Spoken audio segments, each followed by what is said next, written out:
enough wire left to finish up the 1444 turns.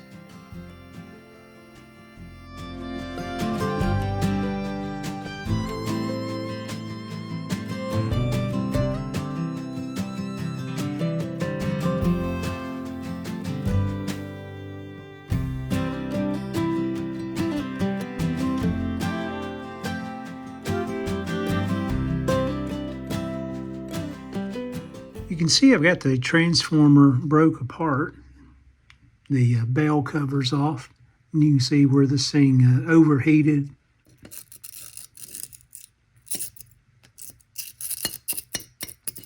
Let me see if I can get the remaining laminations out.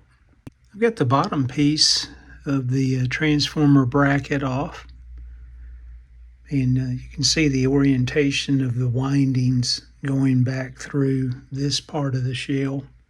The core itself, again, is probably around a 55 watt power transformer. It's 1 inch by 1 inch. As far as the laminations, your winding windows 1.5 inches here in height, and you've got a 1/2 inch on each side, so pretty tight. The first few laminations, of course, are the most difficult to remove, and you can see this one's coming apart fairly easy now.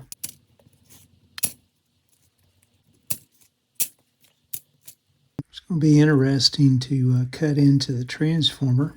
I don't have any DC resistance on the primary side. The high voltage side back to center tap does have DC resistance. All right, I'll go ahead and continue to work this thing loose, and we'll look at the core together. Okay, down to the final laminations. High voltage windings, a full wave 80 type rectifier, so it's a center tap transformer, 6.3 and 5 volts. I'm going to clean up the mess here. These laminations stowed away.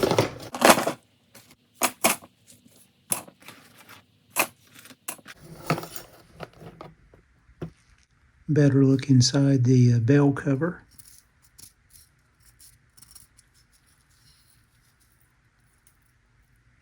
If I rewind this thing, I'll replace the hardware. Just place the nuts back on there. If you take a look at the two high voltage windings going over to the rectifier tube, you can see we've got about 616 ohms of DC resistance.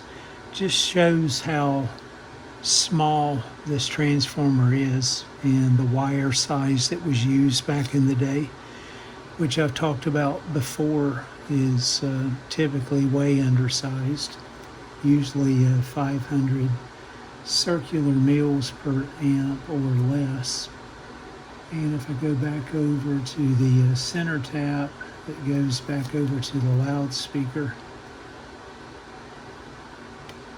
we'll read roughly 1/2, 326, and 350, 350 being the most outer winding. Here's the 5 volt filament side.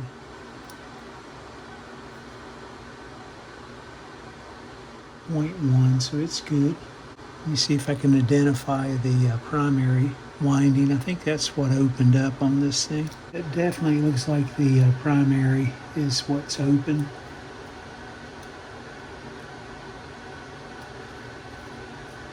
Let me go ahead and cut into it. Many times you'll find the primary, the 5 volt and 6.3 volt windings on the outside. So we'll see what we find here when we cut into it. You kind of get an idea of the high voltage winding where the lead wire dress was done. You can see it's closer to the core. And here's the 5-volt winding. Maybe the next layer up. Flip this thing around.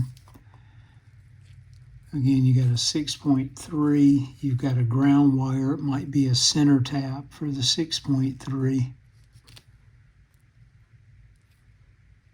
And you've got these outer windings, my guess being the primary.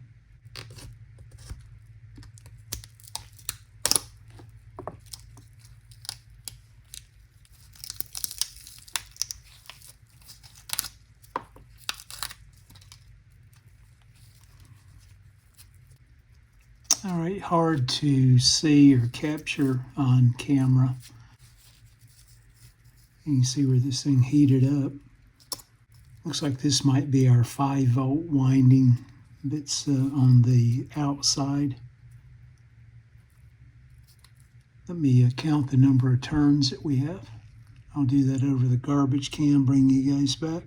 And you can see it is the 5-volt winding for the rectifier tube. In this case is the most outer winding. I also want to check the wire gauge, see what was used back in the day. Okay, the 5-volt winding was 27 turns. Let me just save the wire, and we'll check the wire gauge for reference as well here in just a bit. Let me cut into this and see what's next. Maybe it's the 6.3 volt winding. Okay, here's the next winding. This was denoted that it went to chassis ground. You can see a finer gauge of magnet wire. Let me unwrap this. We'll be able to tell right away if it's the 6.3 volt winding. It'll probably be 30-some turns. If it's much more than that, we'll know it's the primary winding, which would be 600 plus turns.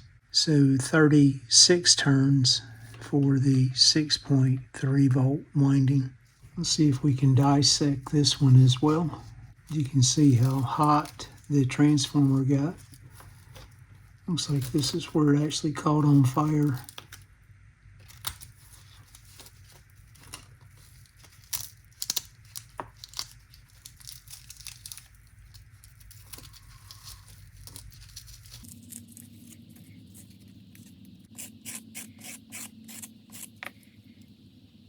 Just looking at the wire gauge here, that may be the high voltage winding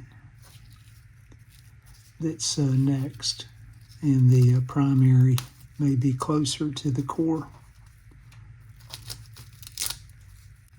All right, let me finish destroying the transformer. See if I can uncover any other valuable information from the as-built. And you can see that does confirm the center tap. You can see the 2 leads of magnet wire. So the primary is actually closest to the core, it appears. How these things even worked in the beginning is amazing. Look at the size of the conductor for the primary.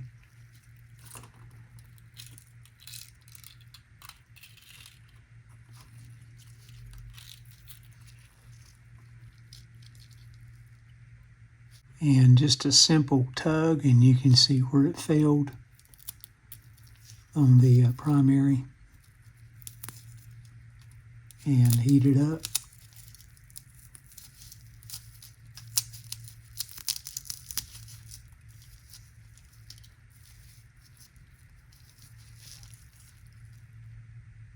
I'm actually going to pull off as much of the primary winding as I can,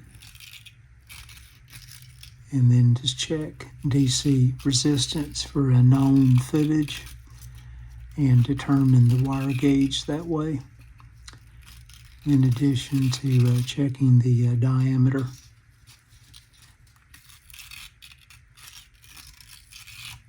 The transformer bell housing, the bottom part of the housing, the laminations, you can see rusty. No big deal there, but I'm going to go ahead and clean them up with some citric acid and water. And then I'll apply some conformal coating to both sides to reduce eddy currents when I put this thing back together. And what's left of the power transformer after breaking the laminations apart. You can see where the primary just cooked this transformer internally.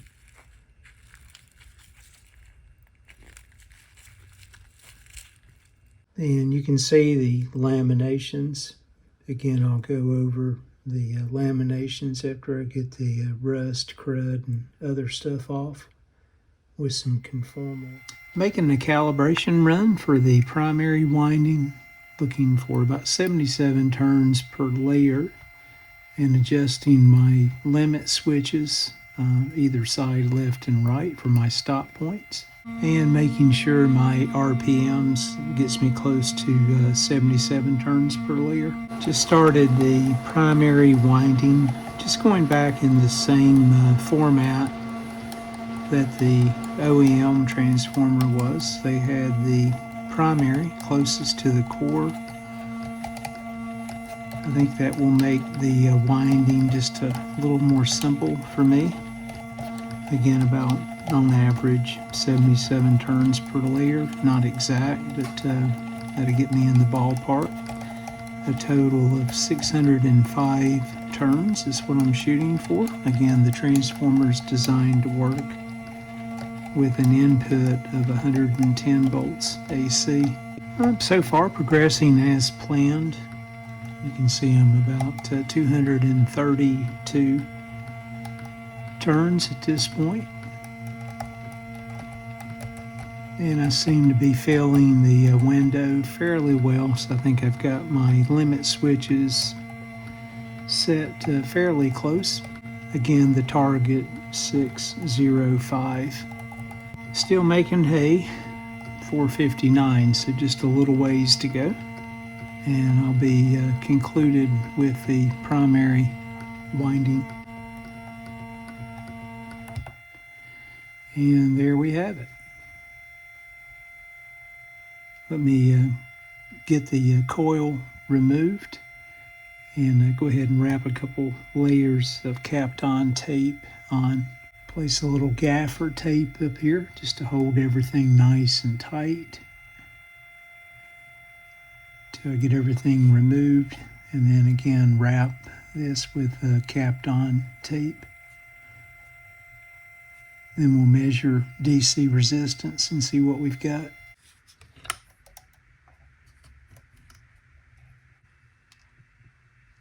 There's the primary winding complete with the Kapton tape.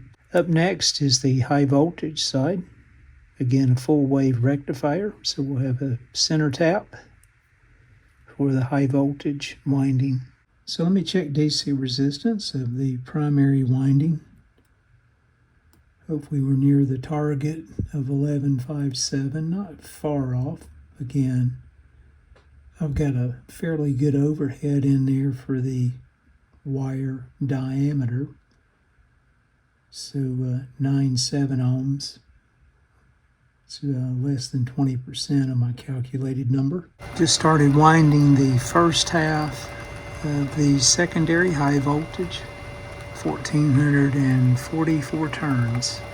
Still got a little ways to go, but you can see we're getting closer on the first half of the high voltage winding. All right, on my second winding, the 1444 turns, taking a chance I'm going to have enough wire left. It's going to be tight. Got a little ways to go. Okay, just enough wire left to finish up the 1444 turns. Just finished the lead wire dress, and you can see the room that I have to work with in the winding window. So definitely couldn't get anything tighter, and definitely no larger wire gauge AWG wise. DC resistance checks good. Let me get this thing back together. Do some unloaded voltage checks. Still need to do some more de-rusting and paint removal off of the shell and the base piece, but just doing a dry fit just to make sure lamination wise everything works out the way it should. Again, the leads come out the bottom.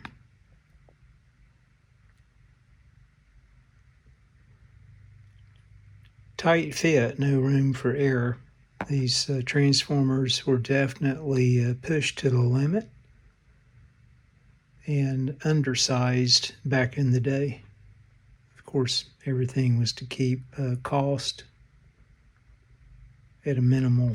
Let me get the laminations cleaned up, and then we'll get this thing reinstalled into the housing once I put a fresh coat of paint on. And we'll power it up.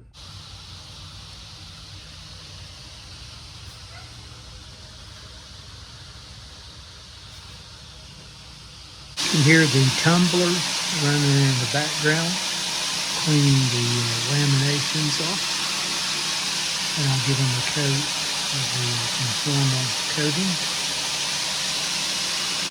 And I'll look at some of the laminations after de-rusting and running them through the tumbler. Laminations cleaned up pretty well considering their starting point. Again, running them through the tumbler for a few hours.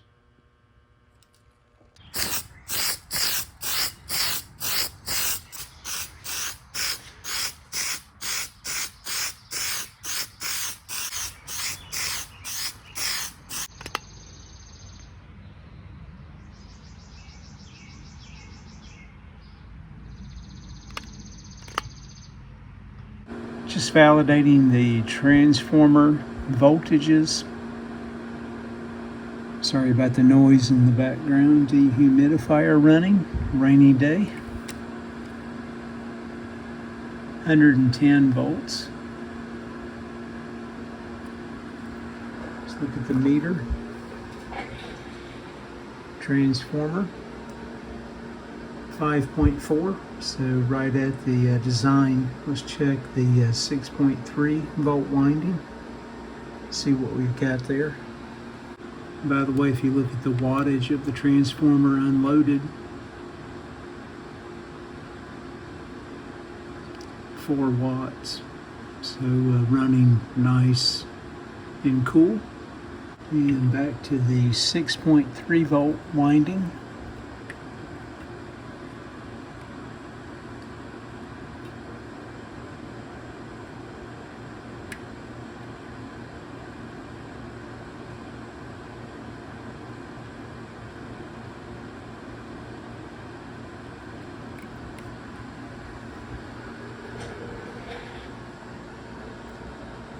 And 6.4, 6.5 volts.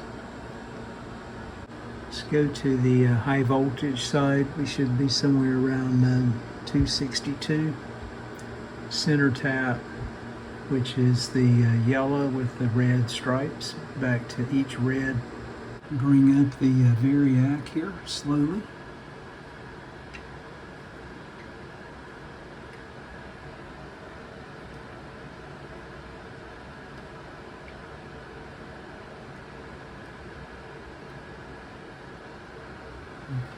Let's get back over here to the meter.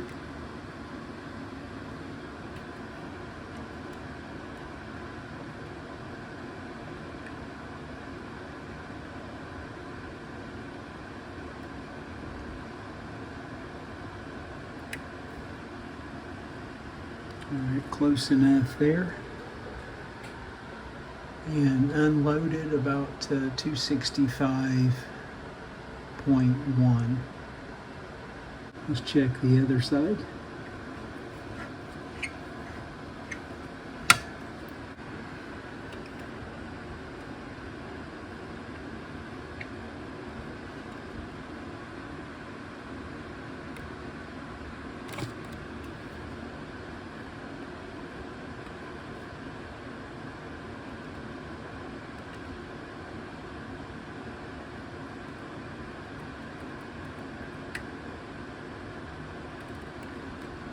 Okay, pretty close and almost the same. So I got the number of turns correct. So right at 265 again unloaded. It's probably going to drop down to around 250 or so. Loaded. Transformer's designed to handle about 55 milliamps or so. You could stretch it and probably go to 60. On the B plus side, 2.3 amps on the 6.3 volt winding and 2 amps on the 5 volt winding to feed the Type 80 rectifier.